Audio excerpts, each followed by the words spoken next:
দিয়ে কাজ করার সাথে সাথে আপনি অল্প সময়ের মধ্যে ফল পেয়ে যাবেন। তো আমি ইতিপূর্বে অনেকগুলো বশীকরণ আপনাদেরকে দিয়েছি। অনেকে বলতেছেন যে গুরুজি, কেউ বলতেছেন ওস্তাদজি, এই ভিডিওগুলি এই নকশাগুলি দিয়ে আমাদের কাজ করতে একটু কষ্ট হয়। তাই খুব সহজে আজকের যে বলা যায় নকশাটি দিছি, নকশাটি সঠিক নিয়ম মতো যদি প্রয়োগ করতে পারেন 100% কাজ পাবেন। দেখেন, যেখানে নাম লেখা আছে বাদীর নাম এবং বিবাদীর নাম লেখা আছে, যেখানে বাদীর নাম এখানে মানে ছেলে যদি মেয়ের জন্য করেন তো ছেলের নাম আগে, ছেলের বাবার নাম পরে, তারপরে মেয়ের নাম, মেয়ের মায়ের নাম।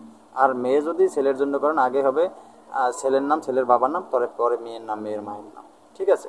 তো এই নিয়মে আপনারা উভয়ের জন্য আজকের যন্ত্র প্রয়োগ করতে পারবেন।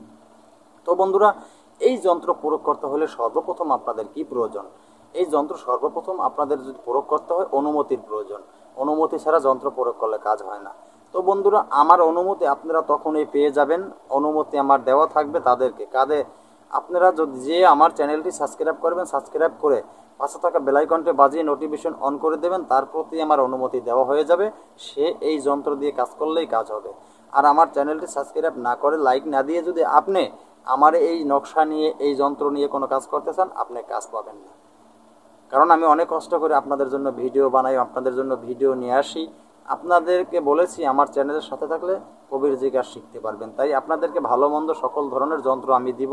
টোটকা, তন্ত্র মন্ত্র সব কিছু আমি আপনাদেরকে দিব। তবে একটা কথা বলে রাখবো যে আমার এই যন্ত্র নিয়ে আপনি যদি কোনো অবহিত কাজে ব্যবহার করেন, অবহিত কাজে ব্যবহার করে যদি আপনি কোনো বিপদে পড়েন বা ব্যর্থ যান, আমি আমার চ্যানেল কর্তৃপক্ষ দায়ী থাকবো না। তো বন্ধুরা, আজকের বলা যে যন্ত্রটি, এই যন্ত্রটি আপনি কিভাবে প্রয়োগ করবেন? হ্যাঁ, আমি কথা না বাড়িয়ে মূল আলোচনায় চলে যাব।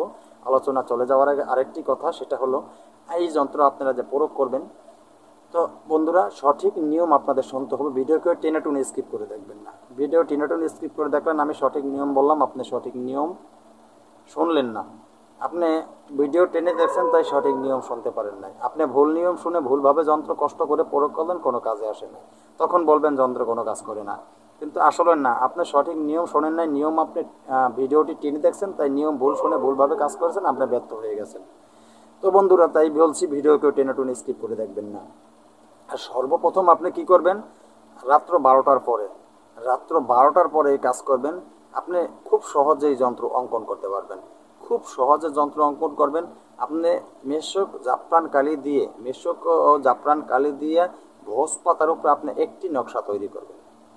ভোজ পাতার উপরে একটি নকশা তৈরি করে এই নকশাটির উপরে আপনি তিনটে শব্দ ব্যবহার করতে হবে। এবং তিনটে শব্দ ব্যবহার করবেন? আপনি ব্যবহার করবেন ঠং ঠও। আবারও বললাম আপনাদের সুবিধা দ্বারা একবার, ঠং ঠও।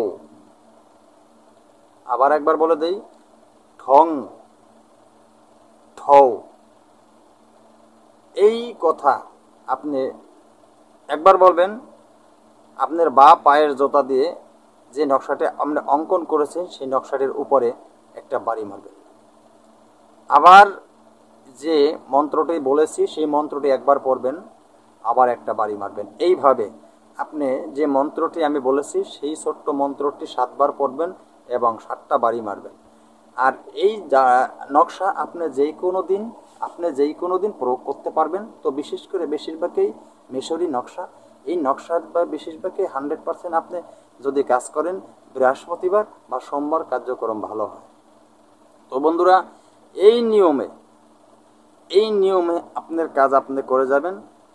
আপনার এই কাজ আপনার ততটুকু সময় করতে হবে, যত সময়ের ভিতরে আপনার সেই কাঙ্ক্ষিত ব্যক্তি আপনার কাছে এসে ধরানা দিচ্ছে, ততটুকু সময় আপনি এই কাজ করে যাবেন।